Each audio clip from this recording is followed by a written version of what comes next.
I mean, it's a twofold thing of like, great, I'm really happy that anime is doing well, but it's like, man, dude, it's getting out of hand. Please don't make everything into a movie. Well, you know what? Please seeing don't this, make everything a movie. Seeing this, it's gonna happen, man. Like, I feel like as well that when I talk to other anime fans, people drop off on the movies. yeah, Like if there's a series and there's a movie, some people drop. Do you think so? Because there's something about a movie that loses people. I don't know what it is. I think it's because people are going to the cinemas less potentially. But also, like as an anime fan, we're so used to watching this stuff online. Yeah.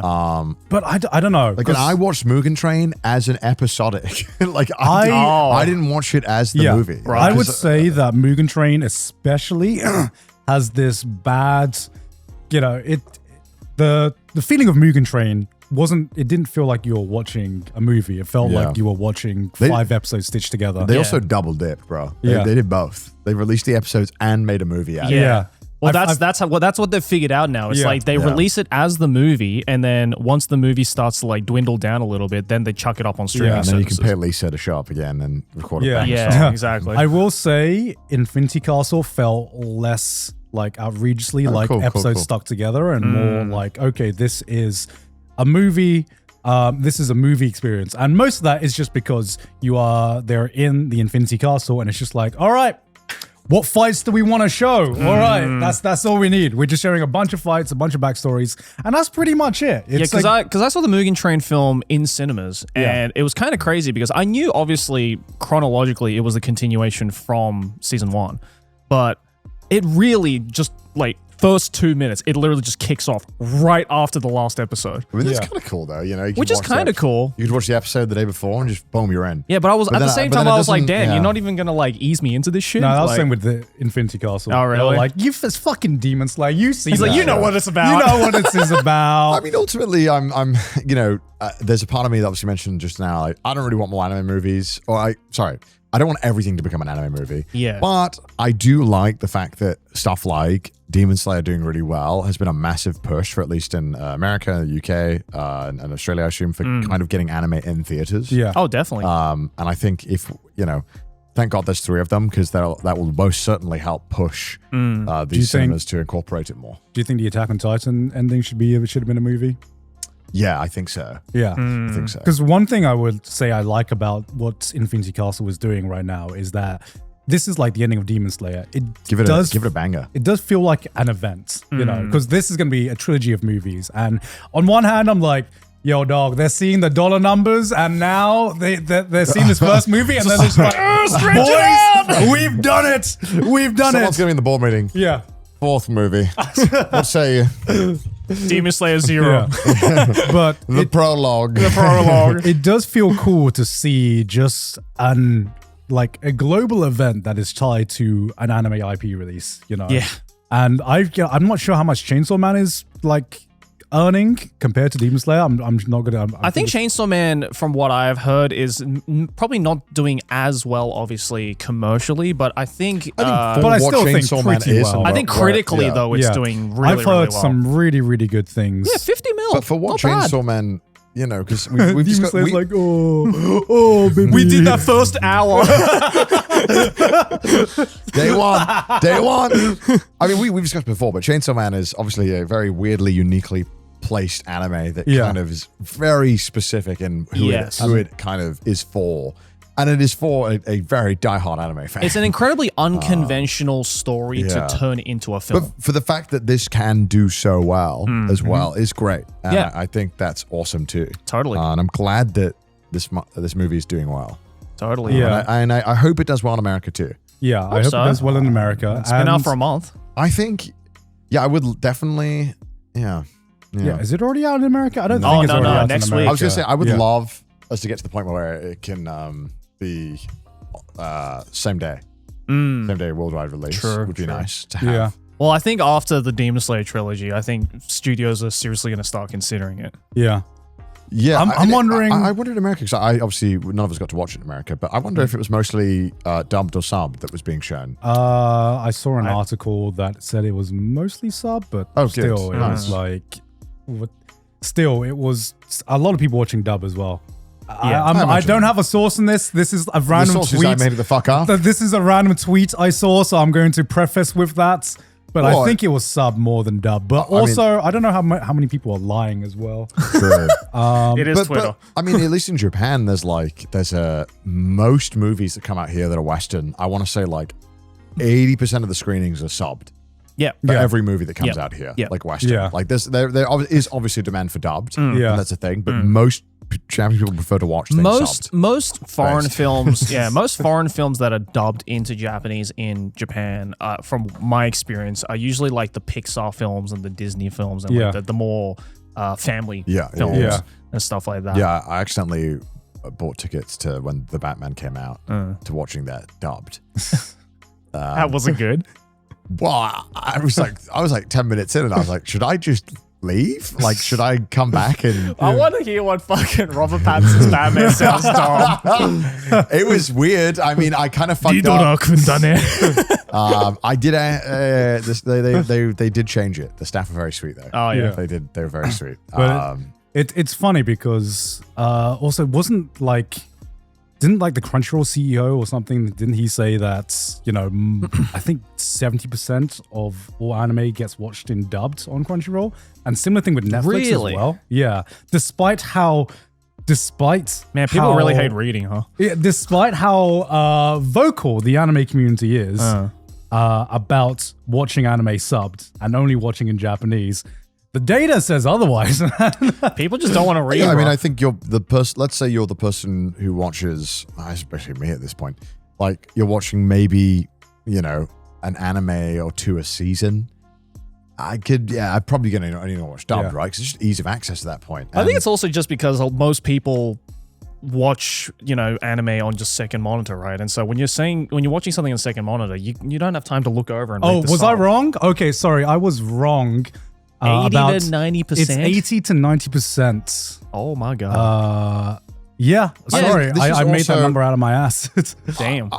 I also wonder, like, how much of this is to do with, sometimes when you boot up the anime, it does remember your preferences. And like Netflix, I imagine there's probably not a lot of people out there who, when the anime boots up, it's English. If it's your first time watching anime, you're probably not going to be like, oh, ew, and then put it like... Yeah. The average anime fan is not as Puritan in that sense, where they're just like, my Japanese cartoons need to be in Japanese. Yeah. I think it's good though. I think it's good that most people are watching it dubbed because this is just the gateway. Yeah, it is. Because this is what happened to me. Like I only when I got into anime in like 2010, I only watched dubbed, and then Attack on Titan came out, and I was like, shit, everyone's talking about the show, and it sounds amazing, and the dub isn't, because the dub wasn't announced for a very long time. Yeah. And I was like, fuck, I guess I'll watch it. Also, just from that point on, it was like, I couldn't go back. Also, just quality of dubs have just gotten so much better as well compared to when you started watching anime, I feel. Wouldn't you say? Yes and no. Really? I think some of the dubs that people think most about were some of the older ones. Oh, really? I think so. When you think about iconic anime dubs, everyone says Bakano, Cowboy Bebop, or High School Host Club, all these shows, because I think they had more time. It's 50-50 for me. Yeah. There are some really, really good quality dubs nowadays. Yeah. But I feel like back then they did have more time to, like now it's all about like simulcasting, making sure the dub releases as soon as possible after it, releases in Japan. And, they've, for the pipeline that they have, they do a really, really good fucking job. I feel like before, they did have a lot more time to go over scripting. I think scripting is a massive part of the dubbing process, and obviously just getting enough, time for the voice actors in the booth to give the best performance that they can give as well. I can't remember the last time we had like an iconic watch this anime in dub moment. Well, have we had that recently? I have had that recently actually, because I was watching the newest Panty and Stocking in dub, and because I enjoyed that. In my opinion, the original Panty and Stocking, the dub is so much better than the original Japanese, and I really enjoyed the dub. So when the new one came out, Aki and I were like, oh, let's watch it again in English. But I ran into this really weird phenomenon where I would be watching it, and if you know anything about Panty and Stocking, it's vulgar as hell, right? Like, it gives Quentin Tarantino a run for his money on how many times they can say fuck in a script. But after like episode 2, I was just like, this is just getting like really overwhelming. Like it's almost too much vulgarity. The cursing feels less intrusive in Japanese. Yeah. Because I don't really hear people say it normally. Yeah, it's like in Japanese, we don't have the equivalent of the word fuck, right? Yeah. So in the original Japanese of Panty and Stocking, yes, it's vulgar, but it's a lot more nuanced. Whereas in the English, because of the handy F word, you can just repeat that like every 3 words. And after a while, I'm just like, I don't want to hear the word fuck anymore. Like it's too much. And I had to actually switch it over to Japanese. And the Japanese is still great, but it was just, I don't know, maybe it's just like my taste has changed. So you started off this conversation by saying, I love the Panty and Stocking dub. And then you immediately fucking swapped to the Japanese. No, I was saying, no, because Gon was, no, fucking listen. Gon said, what was the last iconic dub? Okay. And that's why I said the Panty and Stocking dub. And then that led me onto the new one. I thought he was saying that. Oh my God. No, the Panty and Stocking dub is great. It was just overwhelming for me, the new one. Yeah. I mean, I think the baseline quality of dubs is higher now than it was, but I do think we get less standouts than we used to get. Yeah. But there's a lot of factors involved why, and I also think particularly people forget about how bad dubs were 2015, 2017 era, that space when they were just trying to figure out simul dubbing. Right. Which is something I think that I don't think they do as much simul dubbing. I could Okay, well then here's a question. Actually, no, they do. Here's a question for you then, Connor. What in your opinion then makes for an iconic dub of an anime? Like what factors would you include as a voice director to make it like what is it about, say, the Bacano dub or the Cowboy Bebop dub or the Panty and Stocking dub where it's like those are standout dubs? I mean, first of all, I think you have to be set up by the source material to succeed. Yeah. So like, obviously, I don't think there'll ever be a case where we'll be talking about greatest dubs and it's set in a Japanese tea ceremony. You know what I mean? It's just like not going to happen. Well, that's why, like in my opinion, as much as it was like basically the same, for the most part, the same group of voice actors as the Cowboy Bebop dub. That's why I didn't think the Samurai Champloo dub was that strong. You think the setting doesn't fit it? I just don't think the setting fits it. I think it works for Cowboy Bebop because it's literally a Western in space. Yeah. I mean, I think like it's set up to succeed as a dub. Like it is like Bacano is set up to succeed. It's a very Americana story. And they also then on top of it got great writing and great references to the era through that writing. That would take a lot of time to research, I imagine. And so I think it's just really tough to compare exactly what one dub to another and why one might fail and one might succeed. And there's so much more factors than just the dub itself. Yeah. And also we're just making shit up and speculating on why something is better and why it's worse. Yeah. Right? You don't know what happened behind the scenes or how much each actor plays a role or the director plays a part and how good it came out. But I mean, the one thing that we at least do know is the general thought process of what the companies are trying to do at the time. And all I know is that like during 2015 to 17, maybe even 19, there's a big push for simul dubbing, but it wasn't quite figured out yet how to do that.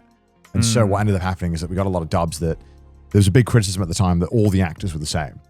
And that's mainly just because they just needed people in the goddamn studio, like constantly. And so I think there was a lot of dubs for a brief period of time in anime where we got simul dubs that were generally lower quality and had all very similar sounding casts, which ended up making it feel like, okay, what the fuck am I watching here? Yeah, right. But I think now it's gotten really good again. I think they've finally figured out how to do simul dubbing. And I think the Japanese side is also willing to help support that more. Yeah. Whereas I think it seemed like it was a bit difficult initially. Well, I think it's because finally the anime industry has realized the huge missed market that is the overseas, world, and they realized that, most people want to watch anime in English. I mean, it's hard to say what factors really made that decision happen. I have to imagine Netflix played a massive part in a lot of this. Oh, yeah, I'm sure. And Netflix's model was probably, quite persuasive in a way that, and you have to remember this time that obviously Crunchyroll wasn't owned by Sony yet.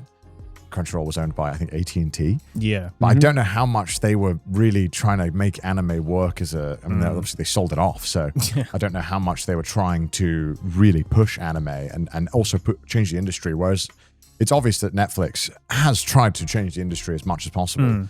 And one of the massive factors of how they have changed it is obviously dubbing and how that's done. Because Netflix, obviously, as we've all seen, 80 to 90% of people watch dubbed. And so if you release an anime people are really excited about, push it a bunch, and then they can only watch it in Japanese, you've already lost most people. Yeah. Right. So I think it's obviously...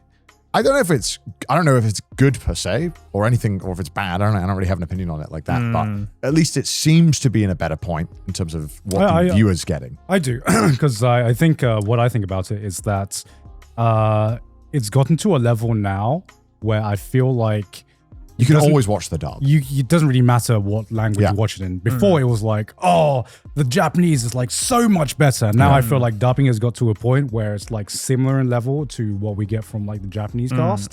That it doesn't really matter what you watch. It's all preference. If people are like, man, this dub sucks, I'm like, okay. Yeah. Sure, man. Sure. Yeah. It's like you just have a preference and that's fine. And that is fine. Just admit it. Stop trying to tell everyone else that all you like this thing more, and in proxy, your way of explaining that is everything else is bad. And the thing I like is really good. Yeah, and it's like this is not helpful. Nah. But I think the offshoot to that is that we get less iconic dubs. Yeah, I think so. Where it's just like there were some shows back in the day. Play it safe. Yeah, there were some shows back in the day where it was like, no, this anime is better experienced in dubbed. You know, and I feel like we get less of that nowadays and more of just like, the dub still slaps, but the Japanese slaps as well.